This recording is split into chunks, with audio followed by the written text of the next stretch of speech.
दादा तव्हांजो धन्यवाद असांजी मदद करण लाइ, सेखारण लाइ। ॾाढी ज़रूरी ऐं ॾाढी महत्वपूर्ण ॻाल्हि पढ़ाई इज़त जे बारे में आहे। ऐं जेका असांजे शब्द ॻाल्हाईंदा आहियूं ऐशू जे नाले में, वात मन जी दशा ऐं रुख असां सभिनीनि जो हिकु मन हूंदो आहे। उहो ई असांजे वात मां असांजे दिलि जी ॻाल्हि आहे। इहो सुठो ऐं ज़रूरी आहे। वात मां निकिरंदो आहे असां पंहिंजी ॻाल्हियुनि मां पाण खे ख़ुशि रखी सघंदा आहियूं या पाण खे निराश बि करे सघंदा आहियूं। असां पंहिंजी ॻाल्हियुनि सां ॿियनि माण्हुनि खे निराश कंदा आहियूं, ख़ुशि करे सघंदा आहियूं ऐं हुननि खे असां ॾुख ॾींदा आहियूं, तकलीफ़ ॾींदा आहियूं। मां तव्हांखां हिकु सुवाल थी पुछां, हिकु मिंट सोचियो। असां इहो सच में सोचींदा आहियूं? छा असां इहो सच में सोचींदा आहियूं असांखे विश्वास आहे ईश्वर जे वचननि में? मूंखे नथो लॻे। मां हिन ते सोचियो आहे, घणो सोचियो आहे, ऐं पोइ 2 सालनि में मां घणी पढ़ाई कई आहे, घणी किताबूं लिखियूं आहिनि, पढ़ियूं आहिनि। मां मुंहं जे बारे में लॻभॻि हर शब्द जे हेठां हिकु नई लाइन पाती आहे। मां हुन जे अॻियां रंग बिरंगी लाइनूं पातियूं आहिनि, पर वरी मूंखे लॻंदो आहे मां पूरी तरह न सम्झी सघंदी आहियां। मूंखे ख़बर आहे हिन में जाम ज्ञान जी ॻाल्हियूं आहिनि, पर मुंहिंजे हिसाब सां असांखे हुन ज्ञान जी ज़रूरत आहे। शब्द जी ताक़त जे बारे में बाइबल में नीति वचन 21 में लिखियलु आहे कि जंहिंजे वश में मरण ऐं जीअण ॿई हूंदा आहिनि। अचो हिन वचननि जो ॿियो हिसो पढ़ूं। जंहिंजे वचन में मरण ऐं जीअण हूंदो आहे उहो ई हिन सां संभलंदो आहे, उहो हिन जो फल भोगींदो आहे, जीवन या मरण मिलंदो आहे। हिन करे हिन जो मतिलबु इहो आहे असां पंहिंजी ई चवण खाईंदा आहियूं। मुंहिंजे चवण जो इहो ई मतिलबु आहे त असां या त मरण खाईंदा आहियूं या त जीअण। जीअण जे वस में मरण। मन, वात, अंतरदशा ऐं रूह सभु हिक ॿिए खां ॿधियल आहिनि। असांजी मुसीबत असांजे मन खां जुड़ियल आहे ऐं वधी करे हुन जो हाल बि मन में मिलंदो आहे। असांखे उन तरीक़े सां अचिणो आहे, सिखणो आहे जीअं ईश्वर चवंदो आहे। उहो ई ॻाल्हि सिखणियूं आहिनि। ईश्वर जी तरह सोचणो आहे, ईश्वर जी तरह ॻाल्हाइणो आहे, ईश्वर जी तरह व्यवहार करणो आहे। असांजी समस्याऊं पैदा थींदियूं आहिनि बुरे वीचारनि ऐं बुरी वाणीअ सां। केतिरा ई दफ़ा ईअं थींदो आहे कि मन जी दशा, भावनाउनि मां उताव चढ़ाव ऐं सभु बुरा शब्द असांजा इमोशनल या त गुम थींदा आहियूं या वही वेंदा आहियूं। रसांजिक अलटुन थींदा आहिनि। असांखे हर ॻाल्हि लाइ चइजो। अॼु मूंखे कंहिं चयो कोई असां सां गॾु हुयो पर मां मचलजी वियसि कि उहो केरु हुयो। हुन चयो कि जॾहिं माण्हू सुठो न हलंदो आहे त मानसिक धर्म जो ॾोह हूंदो आहे ऐं पुरुष केर त पाप थींदो आहे। यानी असांखे भावुनि जे पर बहानो हूंदो आहे जेको हुनखे न हूंदो आहे। उहे जेकी ग़लति फहमियूं हूंदियूं आहिनि, बहाननि जे वांगुरु इस्तेमालु करणु बंदि करणो आहे। तव्हांजी महिरबानी हुन टे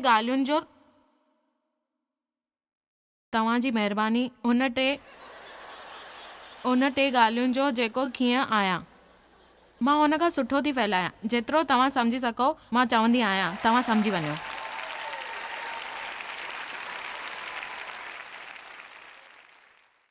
अपील 1 में 3।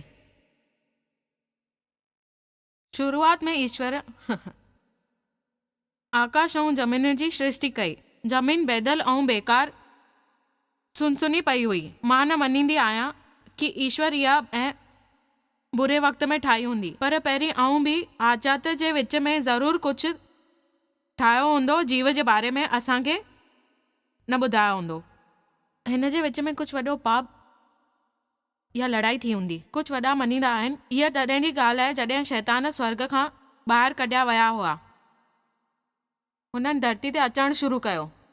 हिन करे ईश्वर वरी ओचितो प्रकट थियो, जंहिंमें लिखियलु आहे त ज़मीन बेदाल ऐं सनसुनी पई आहे, गहरो पाणी जे मथां अंधेरो हुओ।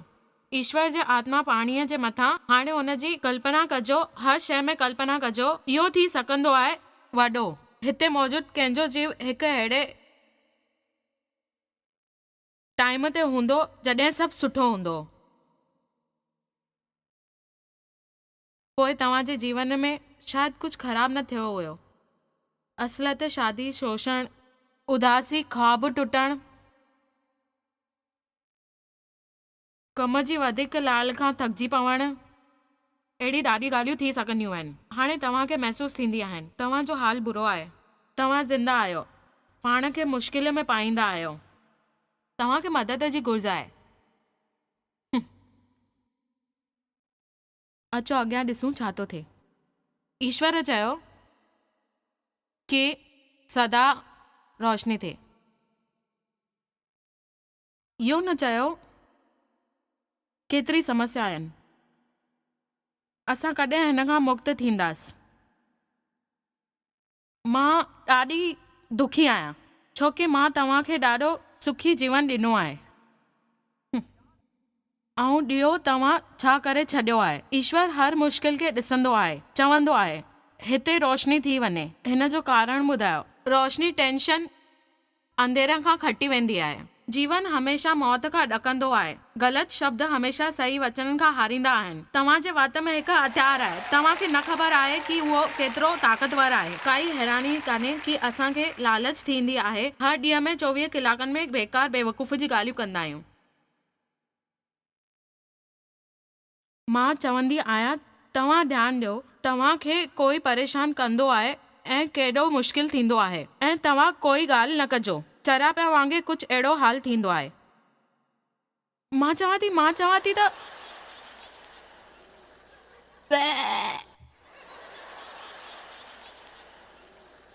आमीन। कंहिं क़िस्म जो दबाव, असां कंहिंखे ॾिसंदा आहियूं त असांखे कुझु फ़ैसिलो बेइज़ती करण वारी ॻाल्हि दिमाग़ में ईंदी आहे। असां सुबुह जो जॾहिं उथंदा आहियूं असांखे सुठो न लॻंदो आहे। असां हिकदमि चवंदा आहियूं असां भलाईअ खे बुराई खां खटंदासीं।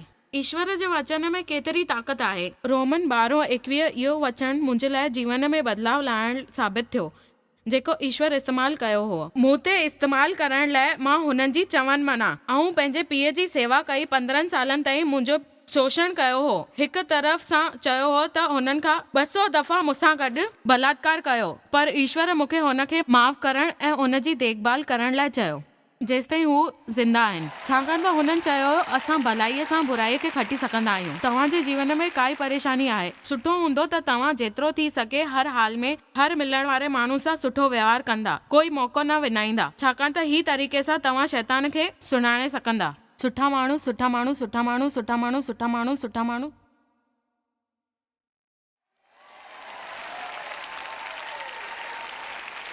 मूंखे इहा ईश्वर जा वचननि जी सभिनीनि खां ताक़त वारो शब्द लॻंदो आहे कि असां ॾाढो सुठो।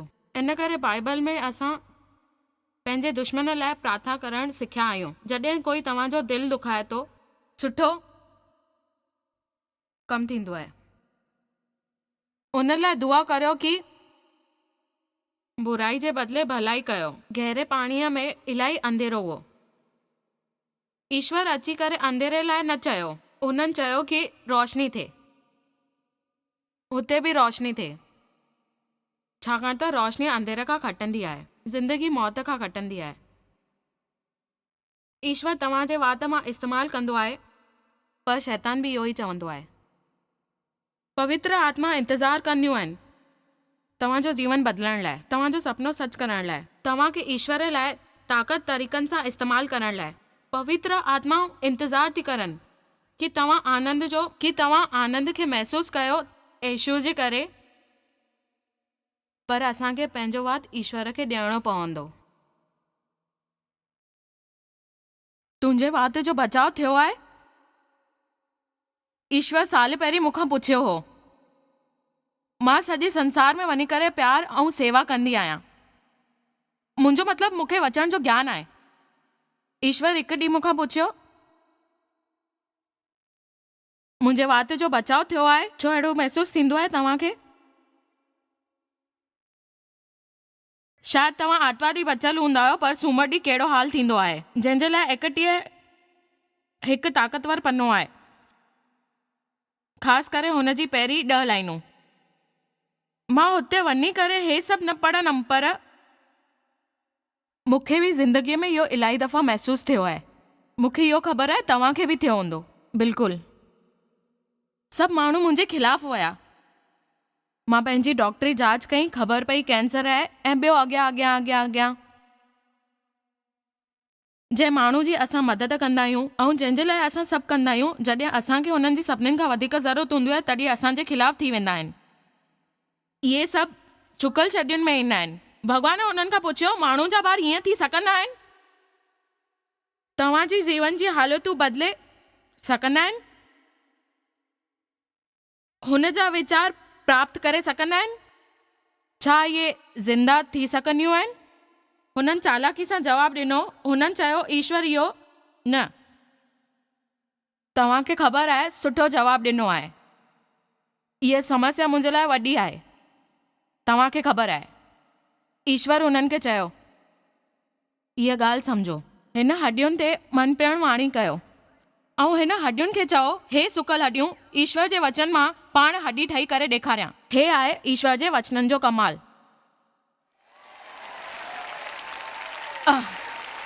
शायदि तव्हांखे मदद मिलंदी। तव्हां सम्झो था उहे छा था चवणु चाहिनि? तव्हांजे जीवन जी हालतूं इहे बदिले सघंदा आहिनि जेकॾहिं तव्हां उन ईश्वर जा वचन चवणु शुरू कंदव ऐं बंदि कंदव आर्तवार जो सुठी ॻाल्हि करणु, सूमर जे बेवकूफ़ी जी ॻाल्हि करणु, मंगल जो हुन खां बि वॾी ॻाल्हि करणु, ॿुधर जो हुन खां बि वॾी ॻाल्हि करणु, विस्पति जो कंहिंसां गॾु रोटी खाइणु, हुनखे बि कुझु ॻाल्हाए छॾणु। जेकॾहिं हिन मां ॿिनि माण्हुनि बि सहमत थी विया त इन हॾियुनि में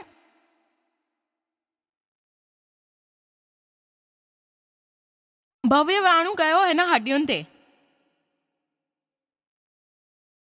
काश मां तव्हांखे सेखारे सघां। घणा माण्हू, मूंखे ख़बर आहे कि जीवन जा केतिरा महीना गुज़ारणा आहिनि। सुबुह जो उथी पूजा करे, गाॾी हलाइण, होटलुनि में हर हफ़्ते, हर साल हर ॿिए साल वरी ॻाल्हाईंदी आहियां, चवंदी आहियां ईश्वर जा वचन। मां मसीह जे द्वारा सभु कुझु करे सघंदी आहियां। मूंखे ख़बर आहे मां तव्हांखे माफ़ कंदमि। ईश्वर मूं ते कृपा कयो तव्हांखे माफ़ करण लाइ। मां न चवंदमि नाराज़। मां हमेशह संतोष कंदमि। पंहिंजे जीवन ते ईश्वर जा वचन चओ। हुन जे बारे में चवणु बंदि कयो।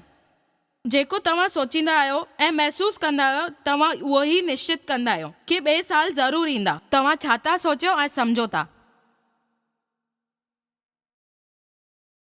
छाकाणि त तव्हां सभु ॿिए साल हिते पक ईंदा। छाकाणि त ॿिए साल भावना नाले वारी किताब छपियां थी। असांखे इहो सम्झणो आहे, ॿिनि सभिनीनि शयुनि खां वधीक पंहिंजी भावनाउनि ते काबू करणो आहे। मां इहो महसूसु कयो, मां इहो महसूसु नथी कयां, मां इहो सोचियां थी, मां इहो नथी सोचियां, मां इहो चाहींदी आहियां, मां इहो चाहींदी आहियां, पर त बि असां न सम्झंदा आहियूं। वचन सहित 103:20 में छा असांखे इहो ई सिखणो आहे? हे चयो त जा दूता, तव्हां वॾा ताक़तवार आहियो ऐं तव्हांजो चवणु असां पूरो कंदा आहियूं। इन सां सम्झ में ईंदो आहे कि स्वर्गदूत असां सभिनीनि जे जीवन में आज़ादी मदद करण लाइ स्वर्ग जा पुट लिखिया हूंदा आहिनि। केतिरा मञींदा आहिनि कि असां स्वर्ग पुट आहियूं जीवन में मदद करण लाइ? मूंखे हिन बारे में थोरो वीचार करणु खपे ऐं बिल्कुलु मूंखे हिन बारे में थोरो वीचार करणु खपे ऐं वधीक सोचणु खपे। कल्ह राति जी ॻाल्हि आहे, जॾहिं मां हुते वेठी हुयमि, मां 1 मिंट अखियूं बंदि करे सोचियो, जॾहिं मां उथियमि मंच ते वेंदमि त मूंसां गॾु स्वर्गदूत हूंदा। असांखे हिन बारे में सोचणु खपे। मूंखे फिनिक्स जो असांजो हिकु माण्हू यादि थो अचे जेको ईंदे वक़्तु अविनाशी हुओ। उहो पंहिंजी ज़ाल सां गॾु आयो हुयो हुन जी सालगिरह लाइ। पूजा जे साम्हूं ईश्वर हुन जी अखियूं खोले छॾियूं। उहो बिल्कुलु न सम्झी सघियो इहो छा थो थिए। हुन ओचो त रोवणु शुरू करे छॾियो। हुन जी ज़ाल पुछियो त छा थियो आहे, छाकाणि त उहो हुननि माण्हुनि मां हिकिड़ो हुयो। हुनखे तव्हां ॾिठो न? छा ॾिसां? जॾहिं जयस हिते आई हुई, हिकु पूजा जे वक़्तु हिकु तरफ़ बीठी हुई, तॾहिं हुन सां गॾु अछा कपिड़ा पाए करे माण्हू आया हुया। मां सम्झुमि त उहो भॼन वारा माण्हू आहिनि, पर उहा जॾहिं भाषण ॾियण लाइ स्टेज ते वई हुन मां 3 जेका सभिनीनि खां वॾा हुआ हुन सां गॾु विया, हिकु घेरो पाए करे हुन जे चारो तरफ़ बीठा। ऐं जॾहिं जॉइस पहिरीं ॻाल्हि पंहिंजी शुरू कई त हुननि तलवार खोड़े करे बीह रहिया ऐं उहो सभु न ॾिठो। हुन अविनाशी ऐं जो बचाव थी वियो। असां स्वर्ग जा पुट आहियूं, पर ध्यानु ॾियो, हिन वचन जे अनुसार हुन ईश्वर जो शब्द ॿुधंदा आहिनि ऐं पूरो कंदा आहिनि। हुनखे तव्हां न सम्झी सघंदा। उहे ॿुधंदा आहिनि ऐं पूरो कंदा आहिनि ईश्वर जा शब्द। अगरि मां चवां त मां जेको बि क़दम खणंदी आहियां उहो ग़लति हूंदो आहे, मूंसां गॾु कॾहिं कुझु भलो न थींदो आहे, मूंखे विश्वास आहे, इहो ॿुधी करे दूत चवंदा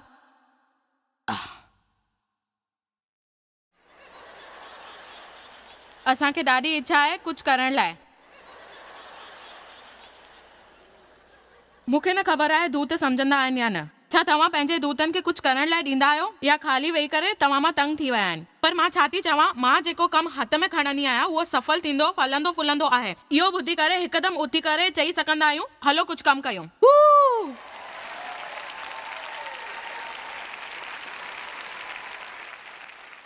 तव्हां पंहिंजी हालतुनि जे बारे में बुरो ॻाल्हाइण बंदि कयो। इहो ॻाल्हाइण बंदि कयो जेको तव्हां सोचींदा आहियो उहो ज़िंदगीअ में सभिनीनि सां गॾु लागू आहे। उहो जेको दुनिया चवंदी आहे, उहो जेको तव्हांजा दोस्त चवंदा आहिनि ऐं चवणु शुरू कंदा जेको ईश्वर चवंदो आहे।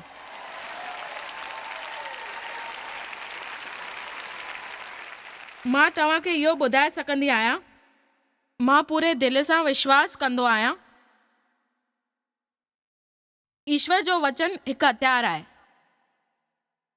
जेको ॿिए कुरियतुनि में 10 में लिखियलु आहे कि असांजी लड़ाई जा हथियार शरीर जा न आहिनि, उहे ईश्वर जा ठहियल आहिनि ऐं कीलनि खे किराए करे सघंदा आहिनि। असां हिकु लड़ाई में आहियूं, असांखे हथियार आहिनि, असांजा कई किला आहिनि। ईश्वर जेके असांखे हथियार ॾिना आहिनि उहे कीलनि खे किराए करे सघंदा आहिनि। जेके असांखे हथियार ॾिना आहिनि उहे असांजी आत्मा जे, असांजे वात मां निकिरण वारा ईश्वर जा शब्द आहिनि।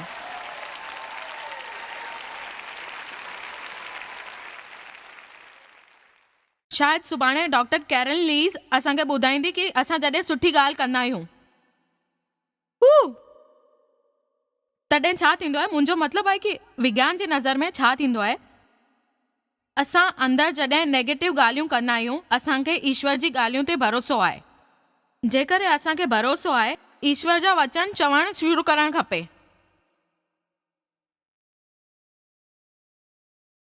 मां रोज़ सुबुह जो पूजा कंदे वक़्तु चवंदी आहियां, मां सुठो खावां, सुठी ॾिसण चां, मुंहिंजो वज़न होतिरो ई हुजे जेतिरो ईश्वर मुंहिंजे लाइ सोचियो आहे। मां रोज़ इहो ई चवंदी आहियां, मां जाम सालनि ताईं इहो ई कंदी आहियां। तव्हां छा चवंदा मूंखे सहन न थींदो आहे। मां जेको ॾिसणु ईंदी आहियां, मां मोटी आहियां, मूंखे बुरो लॻंदो आहे। मां इहो कयो आहे सालनि ताईं। तव्हां छा था चओ, मां ईअं बीह सघंदी आहियां जीअं बीठी आहियां? मां मोटी आहियां, मूंखे बुरो लॻंदो आहे?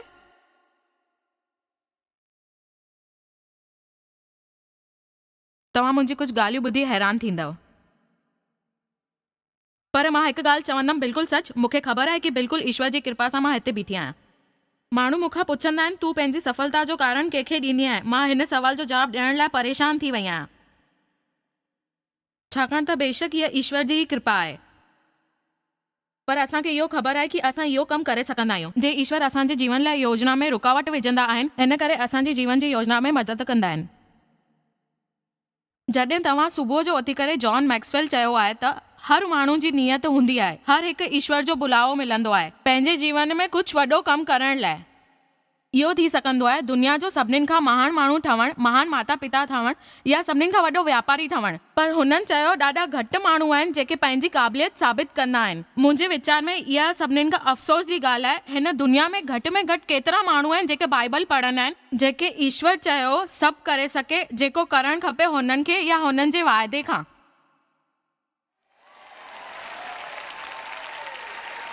मां तव्हांखे इनाम ॾियणु थी चाहियां कि अॼु जी शिक्षा जी हिकु प्रति वठी वञो, हिकु हफ़्ते में हिकु दफ़ो ज़रूरु ॿुधो। जेसिताईं तव्हां मुंहिंजे बारे में ॿुधी करे परेशान नथा थियो, सहन नथा करे सघो, पोइ तव्हां हुनखे ख़रीद करे छॾींदा। 1 महीने ताईं हुनखे ॿुधो पोइ हुनखे ॿाहिरि कढी वरी पढ़ो। छोकिर अगरि असां इहो न सम्झंदासीं, ईश्वर जी योजना असांजे जीवन लाइ, असांजे जीवन लाइ। असांजा स्वर्ग जा पुट ॿुधंदा कान आहिनि असांजी गिलाऊं, असांजी गंदी ॻाल्हियूं, ॿुधंदा आहिनि सिर्फ़ु ईश्वर जा वचन, ॿुधंदा आहिनि ईश्वर जा वचन। हुनखे ॻाइणु, माफ़ी पढ़णु, प्रार्थना करणु ॿुधंदा आहिनि। असांखे प्रेम करणु खपे ईश्वर जे वचननि खे। छा तव्हां पंहिंजे दूतनि खे कुझु कमु ॾींदा? थोरो वचननि ते वीचार कयूं था, हिननि ते जल्दी नज़र हणूं था। अॼु ॾाढो कुझु करिणो आहे। नीति वचन 10:14 में सम्झू माण्हू पंहिंजे ज्ञान खे रखंदा आहिनि, पर मुंहुं में ॻाल्हाइण सां विनाश जल्दी थी वेंदो आहे। नीति वचन 13:3 में जेको पंहिंजे मुंहुं जी निगरानी कंदो आहे हुनजी रक्षा थींदी आहे, ऐं न कंदो आहे त हुनजो विनाश थींदो आहे।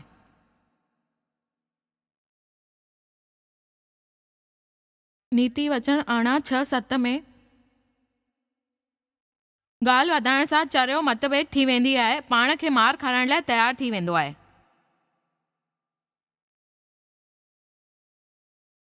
चरिये माण्हू जो विनाश हुनजी ग़लतियुनि खां थींदो आहे, ऐं हुनजा वचन कथन हुनजा प्राण लाइ फासंदो आहे। नीति वचन 21:23 में जेको पंहिंजे वात खे वश में रखंदो आहे उहो पाण खे कहर खां बचाईंदो आहे।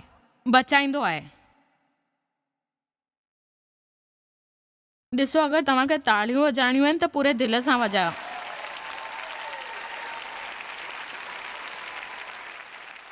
मां ॿुधंदी आहियां, जॾहिं खां मां इहा शिक्षा जो प्रचार शुरू करण जो फ़ैसिलो कयो आहे, मां ध्यान सां ॿुधो आहे, मां लिस्ट ठाहिणु शुरू कई आहे।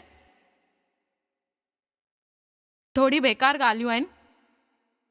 सभिनीनि खां पहिरीं मां हिन खां तंग थी वई आहियां, हुन खां तंग थी वई आहियां, तव्हां खां तंग थी वई आहियां, हिन सभिनीनि खां तंग थी वई आहियां। ॾाढो परेशान आहियां, तव्हां खां तंग थी वई आहियां, थकिजी पई आहियां, तंग थी वई आहियां घोड़ मां, पंहिंजी नौकरीअ मां तंग थी वई आहियां, पंहिंजे घर जी सफ़ाई मां तंग थी वई आहियां, बासण मलण मां तंग थी वई आहियां। तव्हां मुंहिंजो दिमाग़ु ख़राबु करे छॾियो आहे। हिन मूंखे पागल करे छॾियो आहे। मुंहिंजे ॿारनि मूंखे चरो करे छॾियो आहे। मुंहिंजी ससु मूंखे पागल करे छॾियो आहे। मुंहिंजे पाड़े वारनि मूंखे पागल करे छॾियो आहे। मूंखे लॻे थो मां सफ़ा चरी थी थींदी वञा। ईश्वर, मूंखे ख़बर न आहे मुंहिंजे जीवन जो इहो हल छो आहे। मां हिन जे लाइ ईश्वर ते विश्वास थी कयां। मूंखे नफ़रत आहे हिन घर खां, मूंखे नफ़रत आहे पंहिंजी नौकरीअ खां, नफ़रत आहे शरीर खां, नफ़रत आहे वारनि खां, मूंखे नफ़रत आहे राशन जी दुकान ते वञणु, मूंखे नफ़रत आहे गाह कटणु। हिन करे तंग आहियां, चरी आहियां, थकिजी पई आहियां, नफ़रत कंदी आहियां। प्रभु, तव्हांखे मुंहिंजी मदद करणी पवंदी। मां अञा बि हिते आहियां, ऐं इहो मूंखे मारे छॾींदो। तव्हां मूंखे मारे छॾींदा। इहे चरिया पिया जी ॻाल्हियूं ॿुधो। तव्हां खिलण में मुंहिंजी जान निकिरी वेंदी। मां चवां थी, मां खिलंदे खिलंदे लॻभॻि मरी वेंदसि। मुंहिंजी हिकु ॻाल्हि जो जवाबु ॾियो। तव्हां 20, 30, 40, 50 या असां मां केतिरनि 60 साल गुज़ारिया हिन ॻाल्हियुनि ते? छा तव्हां मां इहो कोई ॿुधाए सघंदो आहे त तव्हांजे जीवन में इहे समस्याऊं छो आहिनि? थकावट, मरणो, नफ़रत करणु, पागल थियणु। मदद कयो येशू, महिरबानी। तव्हांखे खिलण जे बारे में ख़बर अथव?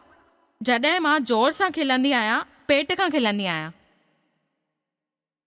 मूंखे इलाही ताज़गी महसूस थींदी आहे। मूंखे लॻंदो आहे ताज़ी हवा मुंहिंजे अंदर मां गुज़री वई आहे।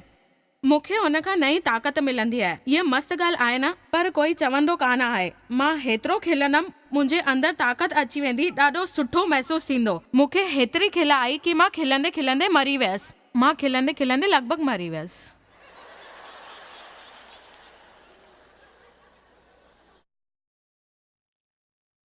असांखे हेतिरी इच्छा छो थींदी आहे ग़लति ॻाल्हियुनि जी?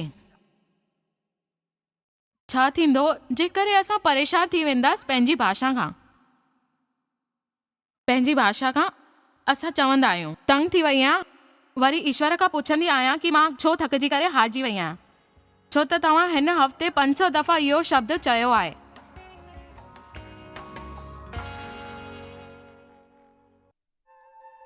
तव्हांखे शायद ख़बर कान्हे तव्हां जॉयस मेयर मिनिस्ट्री लाइ केतिरा महत्वपूर्ण आहियो। असां तव्हांजी क़दर कयूं था ऐं पंहिंजे दोस्तनि ऐं भागीदारनि खे धन्यवाद करियूं था जंहिंजे करे दुनिया भर में सेवा करणु मुमकिन थियो आहे। असां मिली करे बुखियनि खे खाराईंदा आहियूं, ग़रीबनि खे कपड़ा ॾींदा आहियूं ऐं देश खे हिकु शुभ संदेश ॾेई रहिया आहियूं। महिरबानी करे अॼु ई jmmindia.org ते असां खां संपर्क कयो। प्रार्थना जे लाइ, विनती करण जे लाइ, असांजे संसाधनों जे बारे में ऐं वैदिक ख़बर वास्ते, जॉयस जी सभाउनि जो वक़्तु ॾिसण वास्ते, असांजा भागीदार ठहण वास्ते, जीअं असीं सॼी दुनिया में मसीह जो प्रेम विरायूं।